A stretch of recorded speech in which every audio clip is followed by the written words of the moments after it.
to the fire. That's the beauty of this art, boxing.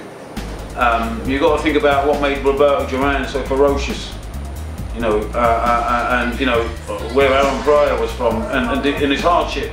It always will be hardship. They go on, well, my youth club's closed down, or there's nothing to do. That was the biggest fly in the ointment, was there was nothing to do. That's all you heard from the children in the area. Boxing makes me so happy, that's all I have to say.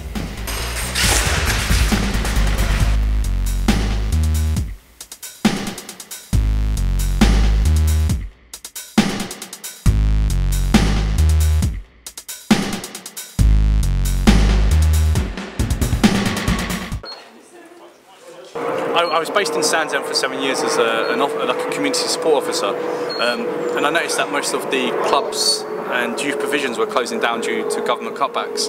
And the kids were like, you know, every time you came across them, you go, "What are you doing on the streets? You know, why are you not playing football or doing an activity?" They go on, "Well, my youth club's closed down, or there's nothing to do." Right, this time we can start off with a jab, just a 1-2. Right, it's a 1-2. Roll. So we thought, okay, let's try something. So we decided boxing as a route, because I was familiar to it as a child myself. From the backbone of the Sands Ends, we've gone into secondary schools. We're in a pupil referral unit, which is the Bridge Academy. You know, we're in council estates doing the doorstep boxing clubs, the Jabs project. You know, to see this in pen to paper like 2 years ago, I never imagined it would be this big. I just thought it would be myself in a crummy old hall with a couple of bags and some kids, but no, it's amazing.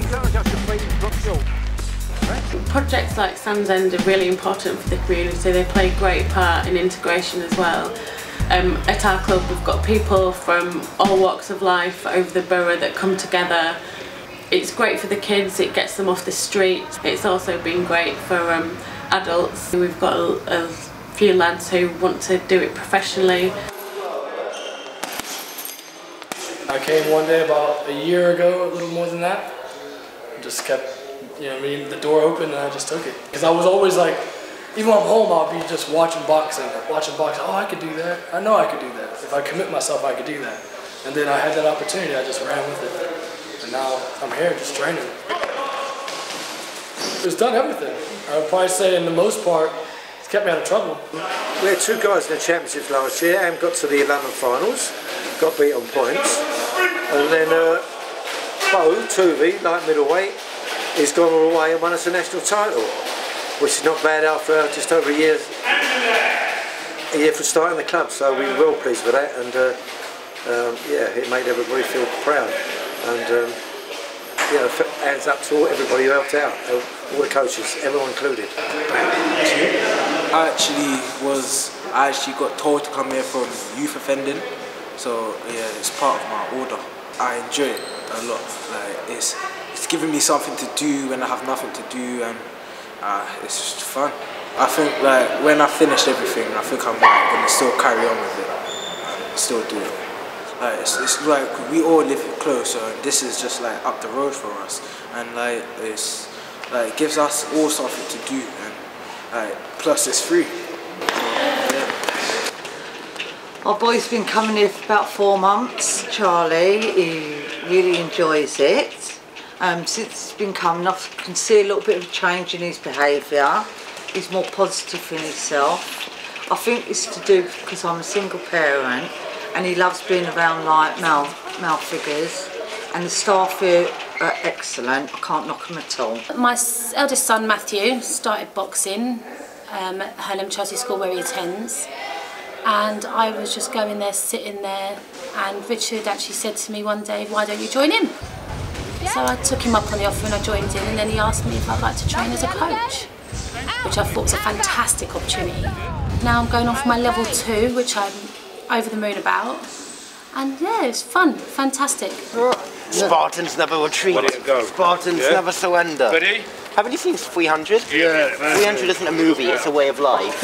When I was growing up, my mum and dad couldn't take me to football, but other people did, so... Foot forward, or leaning foot. 1, 2.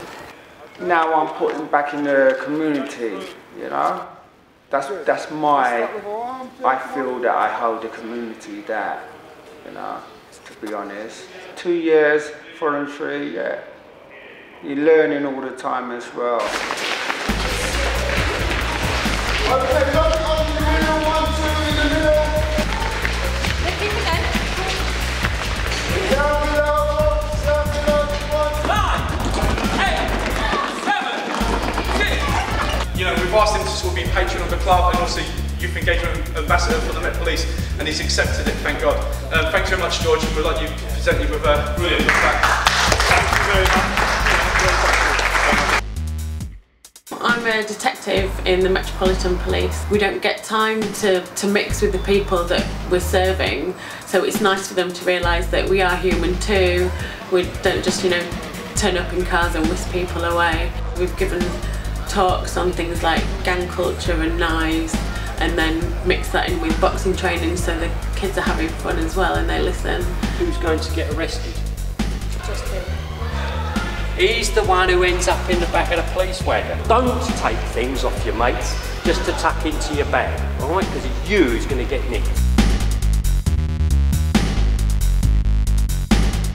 He's realised he's putting himself first. The most important person in that ring, when that bell goes, is you. Defence is a very, very important factor in boxing. Okay, it's my favourite subject. Ramon, he's got to defend himself, hasn't he? So, okay, right, let's have another go. All right. People think it's a violent sport and like punching people and that, but it's not. You know, it's like it's a noble art, and like obviously you're performing your skills of what you've been taught like via like experienced people. So when you jump in the ring, it's like you're like in your front room, and obviously you see that adversary that's in the corner, like, and you're thinking, oh, he's in my room. What's he doing in my room? And he's thinking the same thing. That's it. But enjoy that. It's like my little gym at home. I just use the resources that I've got. My fingers from here. Lift myself up. Do that. Matt's there, you know, in his tiny flat with his family, with a dream. And you know, so to make that dream a reality, really, he couldn't, you know, be in a better place. It's just as crude as that. People running around with masks on, running around like for fun with a balaclava on and a knife in his hand. Yeah, it's just like that on this estate. People jumping off the blocks to kill themselves.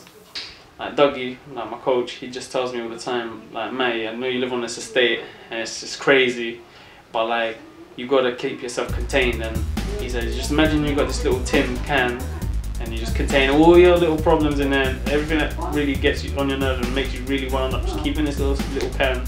When you get into that ring and you see that guy in front of you, you know, you just let a little burst out, like a little burst of it, and that's where you let your power go and you destroy him on that. The number one thing boxing gives you is discipline. It took me a long time to get discipline. I mean, I was very disciplined at home, but outside the house I was totally rebellious to any kind of ruling or anything. Discipline is number one, yeah. If you've got discipline in your life, it helps you in loads of other areas. It's not for everyone, yeah. It takes a lot of discipline, it's not for everyone. Yeah, it does. But again, you have to love it. That's what it is. You love it at the same time. as long as you love it at the same time, because you can't just want to do it because you don't love it. The sport is full of life and you discover a lot about yourself, and it's very emotional. It's a very emotional roller coaster. I've actually cried for a couple of days regarding a lost bout. But what I took from that is a life lesson. It's a life lesson I learned from it, and I feel I came back stronger. And that's how you do it in boxing, and that's how you should do it in life as well. It's like the fact that, you know, the effort you put into the training, the sacrifice. It's the effort, you did it alone. It's just, although the people around you are supporting you, you are the one doing the run, you are the one hitting the bag, you are the one in the ring sparring. You are the one, it's a very lonely sport in that sense. So when you go in, you're going in alone, and if you lose, it's very, very difficult to take in. It's very it's very emotional. It guaranteed every fighter who has lost a bout, guarantee you that they may have not shed tears in public, but definitely in private. The way I see it, it's like a journey. You win some, you lose some, but there's always some. You know, there's always that something that you still learn. You grab something. So it's like, I just think of it as a journey. So whatever happens, like I said, as long as I'm happy and I love boxing, my love for boxing is just there. As long as that love and passion is there, I'll keep doing it. Regardless if I win or lose.